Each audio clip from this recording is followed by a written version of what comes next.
Yo, what's going on, guys? Mush back at it with another video. Steam is currently running its Halloween sale, or how they like to call it, the Scream Fest, or whatever they're calling it. I'm gonna call it the Halloween sale. I think that is just a better name. A lot of great deals available. I'm surprised at how good this sale is. Like, some games aren't even the titles you would think that would apply to Halloween, but a lot of them are, and I can see how even the ones that I would say aren't super applicable to Halloween, thematically, I can understand why they would fit that criteria. Obviously, just great games on sale, and there's a lot of good stuff. Again, under $10 here. Let's just get right into it, and let's start things off with A Plague Tale: Innocence, which is down to $7.99, 80% off. A Plague Tale: Innocence is an absolutely awesome narrative-driven game. It's got an incredibly dark ambiance, and the setting to the game is great. The storytelling is really what you're getting into the game for, but it's one of those games that really hooks you into the story fairly quickly. It doesn't have like 2 to 3 hours of gameplay that you gotta go through for it to really hook you. No, I would say it hooks you within the first 30 to 45 minutes. It does a really good job with that. The game is great. Asobo Studio obviously also made A Plague Tale: Requiem. That game builds upon Innocence, and technically speaking, one of the best looking games. Innocence looks good in its own right, but Requiem is just on another level. For $8 is a great deal. If you're looking for something of quality, story-driven, this is definitely a good shout. Next up, a couple of Resident Evil games. Let's just talk about this quickly. Resident Evil 2 and Resident Evil 7 Biohazard are the ones I'm looking at. Resident Evil 2, one of the best remakes of all time, really got Capcom rolling with the Resident Evil remake wave. After this, they did the RE3 remake, and obviously the RE4 remake, and I'm sure an RE5 remake is in development. Resident Evil 2, really well done, and $9.99 is great. A lot of the people that worked on this also did Resident Evil 4, so you can see the success of RE4 was parlayed directly from RE2. I mean, RE4 remake for that, as long as it was gonna be done well, it was gonna be good, and the same can be said for RE2. They did a great job with both of them, so yeah, $9.99 for that is great. And Resident Evil 7 Biohazard really got Resident Evil back on track. After RE6 was a game that, you know, a lot of people didn't think that highly about. Resident Evil 7 brought it back with that horror atmosphere, and the ambiance of this game was incredibly strong. Gameplay's good, narratively pretty strong. $8 for that is great as well, so definitely check that out. There is also the Gold Edition. That is on sale for $15.86, so a little bit of a higher price tag. There is also the Resident Evil 7 Gold Edition and Village Gold Edition, $29.59 for that, and that's actually a fantastic deal that I would recommend, but obviously, you know, a lot of you guys probably don't want to be dropping $30. Next up, we have Control Ultimate Edition, 75% off for $9.99. Obviously, Remedy in the news these days because they just put out a little game called Alan Wake 2. I've been playing it myself, enjoying aspects of it. I don't think I like it as much as everybody else, but I definitely understand why it's being reviewed as highly as it is. I'll probably talk about it more in a future video, but Control Ultimate Edition, I think this is Remedy's best title. As far as the recent releases go, I still, personally speaking, based on what I played of Alan Wake 2 thus far, I think I like Control better. I know some of you guys are going to hold me at gunpoint for that opinion, but I thought Control was a fantastic game from a gameplay standpoint. Narratively, you know, it's your Remedy, kind of confusing to follow, but it comes together type of storytelling. Visually, the game looks great, and this includes the DLC content as well. I love Control. Maybe I like Control a lot more than other people, but I just thought it was a fantastic game. And yes, I know, I'm probably in the minority as far as the opinion as of this moment. I haven't beaten Alan Wake 2 yet. As of this moment, I think I would still rank Control higher, but yeah, that's just my 2 cents, so take it for what you will. Next up, we have Devil May Cry 5, which is 67% off for $9.89, an awesome action title. Excellent soundtrack. Devil Trigger's a great song, and the gameplay's great. Never been one to really think highly of Devil May Cry from a narrative standpoint, but $9.89 for DMC5 is great, and from a gameplay standpoint, incredibly strong. If you want to play the older DMC titles, go for it, but if you just want to get into DMC for the great gameplay, DMC5 is fine.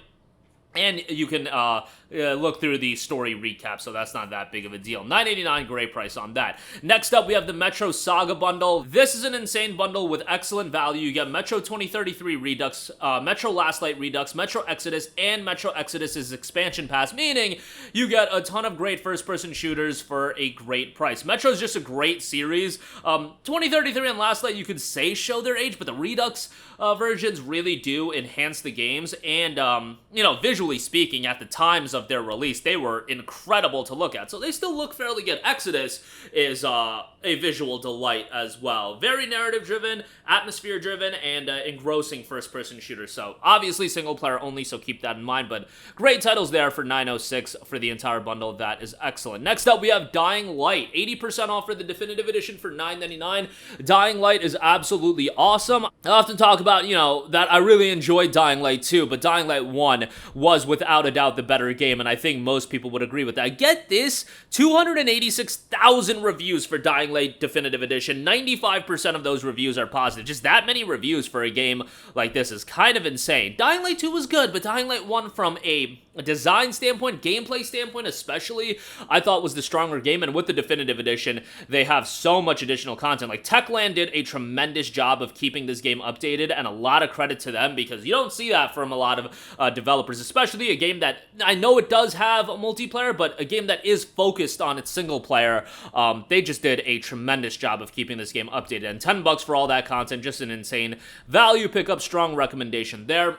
Next up, we have Little Nightmares 2, which is 67% off for $9.89. A very engrossing horror title, but not really a survival horror game, but it's got that creepy, eerie aspect to it, and they nail that very well. It has some puzzles in it as well. Not crazy about that, but I think from a design standpoint, the game is really well done. And again, the spooky vibes are there in spades with Little Nightmares and Little Nightmares 2. Little Nightmares 3 is in development and is scheduled for a release sometime in 2024, so hopefully that turns out fairly well, but for now, Little Nightmares 2 at sub $10, great price there. Next up, we have SOMA, 80% off for $5.99.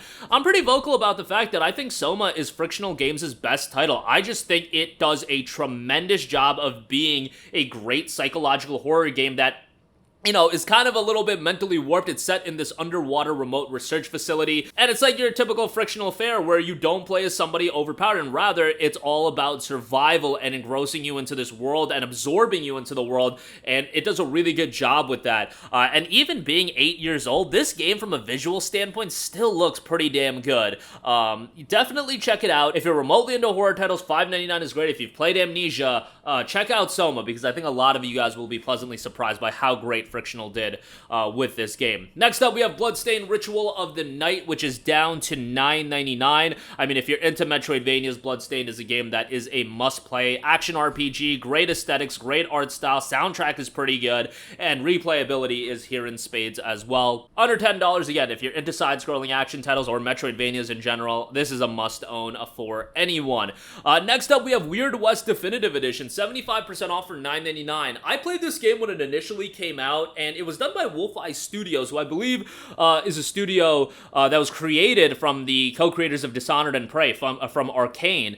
Well, Weird West was a really interesting game, and I had a lot of fun with it. I think the best aspect of this game is it's very choice-heavy, but this is one of the best games I've seen in the sense that the choices actually matter. How many games have you played where, yes, there are choices to be made, but the choices don't have consequences? You cannot say that to be the case with Weird West, because your decision-making, as well as how you tackle gameplay aspects of the game on top of the dialogue choices actually has long-term ramifications for what happens in the game, creating an incredibly replayable experience, and I wish more games were like that, and obviously Weird West isn't like one of its kind when it comes to that, but I thought they did a great job. There is a demo that gives you the entire first journey. The game is separated into these journeys. The Bounty Hunter journey is available for free, but overall, the game for $9.99, given that, you could easily get 30 to 40 hours of gameplay out of this one, a great deal, strong recommendation there. And lastly, I want to give a shout to Vampyr, which is 80% off for $7.99. This is a game done by Don't Nod Entertainment, the same folk that brought you Life is Strange. Vampyr is certainly a different game, but still has a emphasis on its storytelling, and that's probably the best aspect of the game. Where this game really shines is its storytelling and its voice acting and its setting and world. From a gameplay standpoint, that's really where it falls short. You could set it to the easier difficulty, which was a post-launch update, I believe, and, for this price point, $7.99, as long as your expectations in line, I think you'll ultimately end up enjoying the game.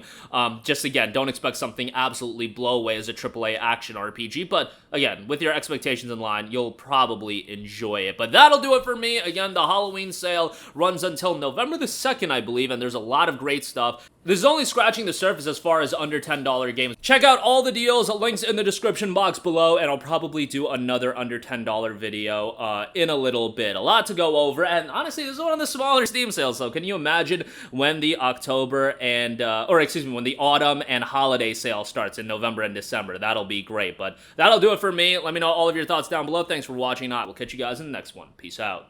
Hey, what's going on, guys? Mush here again. Hope you enjoyed the video. As you guys might know, YouTube's notification system is sometimes a little bit wonky, even if you're subscribed to the channel. Maybe you're not abundantly aware that I uploaded a video. To remedy that situation, make sure you hit the bell notification button. This way, whenever I upload a new video, and I try to upload as consistently as possible, you will be notified directly of the upload, and you can watch it as soon as it goes live. I would really appreciate if you guys hit that button so you can stay up to date with all of the content I'm posting. But as always, guys, thanks for watching, and I'll catch you guys in the next one. Peace out.